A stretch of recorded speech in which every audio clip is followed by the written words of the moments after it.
Hello everyone, welcome back to my YouTube channel. I am Malinga Sise of Urban Harvest Organic Farm.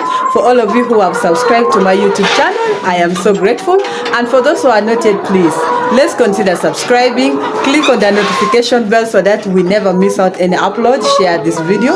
Comment in the comment section down below and I will be so grateful. Don't forget to tell me which country you're watching us from and I'll be so happy. Today I'm so excited because I have someone so special.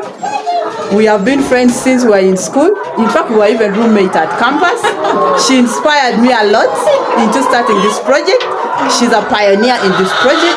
So I just thought of coming to our home all along from my home, Kasangati, to this side of Masaka Road, Namagoma, to visit her farm because she started this project way back before 2017, before I started. She inspired me into starting this project and I've been consulting her a lot when I was beginning, whenever I have a problem, I consult her because we are more of friends, we are like sisters. So today, I have her in the channel. So please, let's stay tuned till the end and let's share and discuss.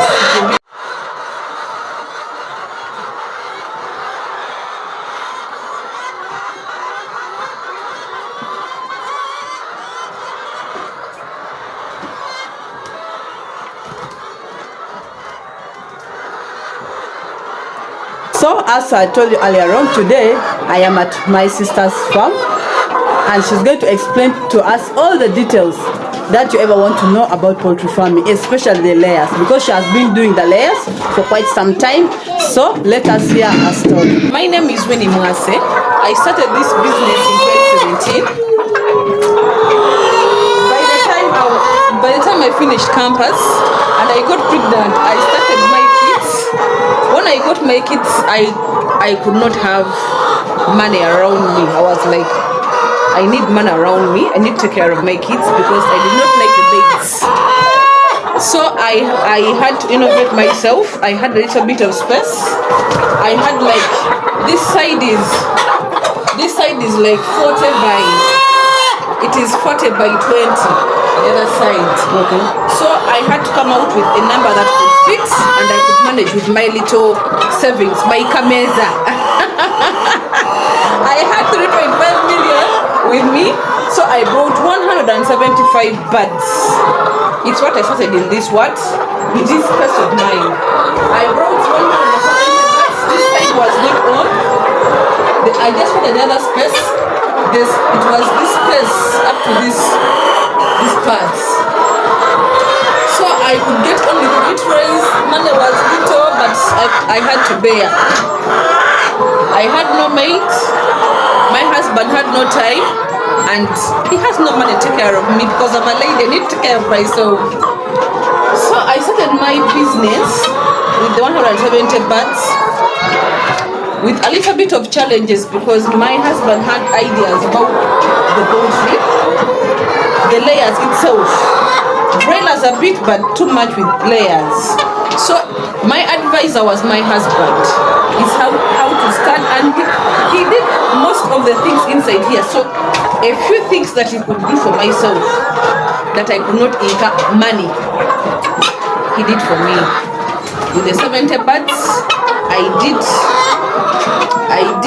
make the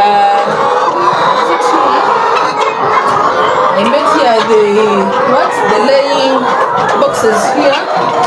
Did my brooder. I was done. Started getting eggs. The lady that never used to get some time with her. I was happy taking care of my kids. I could take my little kid to school, come back and do my poultry. These birds need to be loved. You love them like your kids.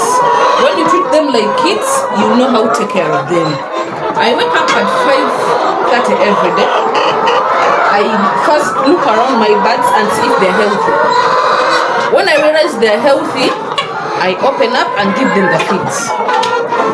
I give them the feeds and then bring in water. You should stay inside here and see whether each bird is eating or drinking. Give them time so that you can know whether they are healthy or not. When it is morning is when you most realize when the bird is sick or not sick. after some time, I had not taken the protocol of medication. When my birds fell ill, I lost 10 birds. Remember, I had 170 birds. My birds fell ill and they died. It was too much for me. I had to inquire. I inquired. They told me I had to vaccinate on the eye every month to be safe, not to lose my birds. Since then, I started to vaccinate my birds every month on the eye. I deworm my birds every month. I make sure and make dates. I have to vaccinate my birds. I have to give the birds feeds myself because I have to make sure. Even when they are mixing these feeds, I have to make sure I'm there. Unless I have not got time, mostly when my kids fall sick. But I make sure they mix the times 4 times. They mix when I'm there to make sure. Reason being, at one time, when someone mixed for me and they didn't mix well, the birds failed to eat the food. They could not eat the feeds. You put the feeds and they could not eat the feeds. So I realized that you should be there when they are mixing the feeds. You should know whatever thing they are mixing and whether the quantity and the quality is okay. That's when you make sure that your birds are eating something you know very well, mixed well. After that time, I started 2017. The second lot, I also got challenges. I used to put drinkers inside here. Drinkers became a problem. They could pour water. I changed to basins, but the birds could enter and instead swim in the basins. So I got an idea of this. I constructed this so that I can put in my jerrycan, so that even when the jerrycan has a little water and the bird jumps on it, it cannot fall down. Because of space, I added on these feeders because these feeders were not creating enough space.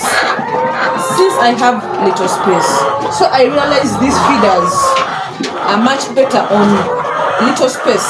When the space is small, these ones are much better than those ones. So I decided to add on to these. When I wake up every morning and I see my birds healthy, I keep on going because I know what I get from my birds. They have kept me going. I can buy myself at least a dress without telling my husband, and I'm okay with it. I take care of my kids. I have no maid, but I'm okay as for now. These birds, when they are coming out of the brooder, I know everyone always waits for the eggs. You have to always monitor the bird. You monitor their upper cock and monitor this downer part. Their development is how you know your bird is going to what? To start laying. Most of the people only just listen to their noise and know this bird is about to lay. But this is one of them. Like my birds have started laying for 2 months and realized that some of the birds here still have not developed this comb well. Their comb is still little. And you realize that bird doesn't lay yet. Looking for one of the birds. Those are the what? The characteristics of the bird you're sure has to lay. Then one of the things farmers should notice, there are birds that do not totally lay. Even when you keep them for 5 years, they cannot lay. You have to turn the bird upside down, put your 2 fingers in their pelvic bones. When the 2 fingers do not fit the pelvic bones, even when you keep that bird for 5 years, it will never lay. You make sure you touch here in their pelvic bones. When you touch and the 2 fingers fit in the pelvic bones, you know that bird is capable of laying. If they did not fit, that bird can never lay. So when you wake up to give the birds food, you should have a schedule for the feeds. As in me, I decided to give my birds in a schedule of 2 times every day. I give these birds from when I wake up early. I can even wake up at 4. I can, but my alarm takes off at 5:20. I have to get out. When I wake up, the kids get ready for school. I go out to the birds. So I come and first go through my birds and see if they are all healthy. And then I have to bring in the what? I put out the jerry cans, because at around 9 p.m. before I switch off the lights at 10, since they are now making 24 weeks, I put off the lights. I put out the 2 jerry cans because it's what I leave them with every night. So when I put out the jerry cans, I start giving the feeds. As per now, I give these birds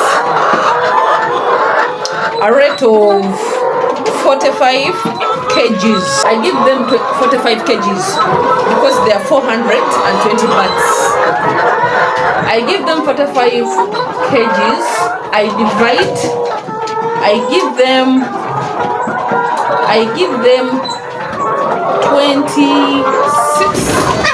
29 in the morning and the rest in the afternoon. At around 12 to 1 is when I give the second time. I put water. I put 5 jerry cans. Each jerry can contains about 10 liters of water.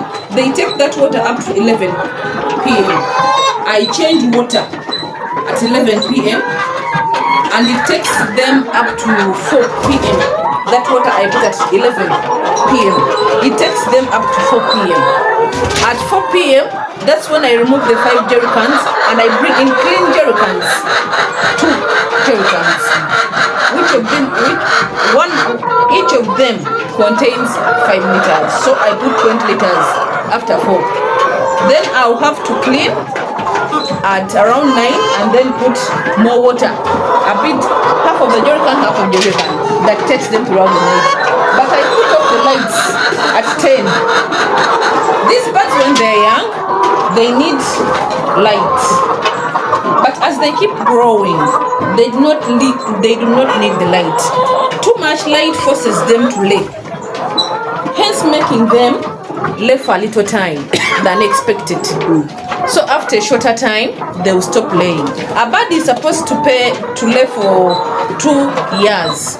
Will lay for 1.5 years. So when you reduce the light, you give them time to develop naturally, not forcefully. When I brought my birds in the second lot, I lost a lot of birds because of lighting.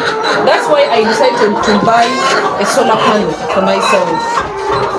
Because I lost 68 birds because power had gone off. So they kept on squeezing themselves looking for light. So I lost 68 birds. So I learned that I should have convenient lighting. When electricity goes off, I should have a solar panel for myself. So for the lighting inside here, it's no longer a problem. Even if electricity goes off, I have the solar panel. When I give the feeds at 12 to 1 p.m., I will have to check and know when they finish the feeds. Oh, are the feeds okay? Like when they are still young and they are keeping on growing. The mother is growing under the kilograms of feeds. So you'll have to notice when you give them these feeds, are the feeds enough? Because when these birds are not satisfied, they will keep coming by the door, meaning they want more. So you'll have to read the changes within the birds. So you keep on increasing the feeds according to the reactions they will show you and the time they'll be finishing the feeds. Yes. So I notice when my birds finish these feeds. So nowadays I'm on the maximum of 48 or 45. They're supposed to be 48, but I'm still reconstructing their feeding culture. If I realize the feeds are not enough on the 48, I'll have to add on the 3 kgs. When I realize the feeds are getting done and they're still yearning for more feeds. These birds, for many people may not know how many kgs to feed their birds. These birds mathematically just encounter each laying bird should eat a 0.1 gram every day. If you can calculate in whatever numbers you have to calculate the 0.12 grams.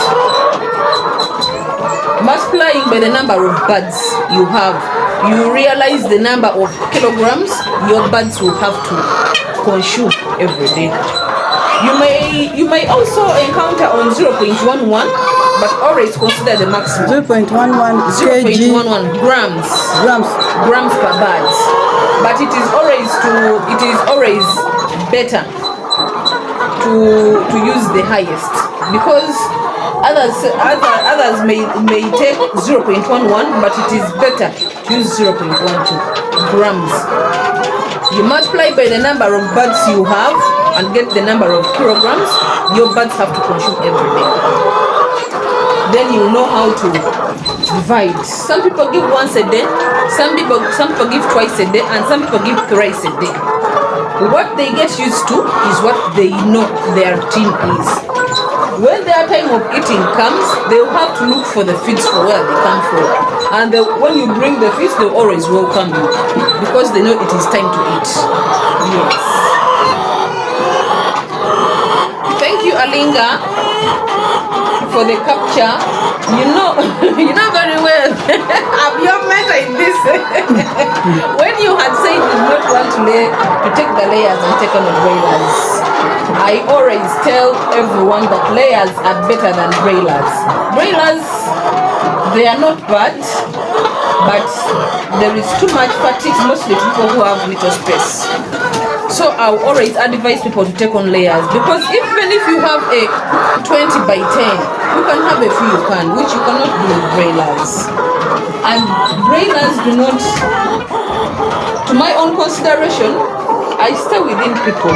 So broilers cannot do much because of their smell, their litter. So it is not good to my environment.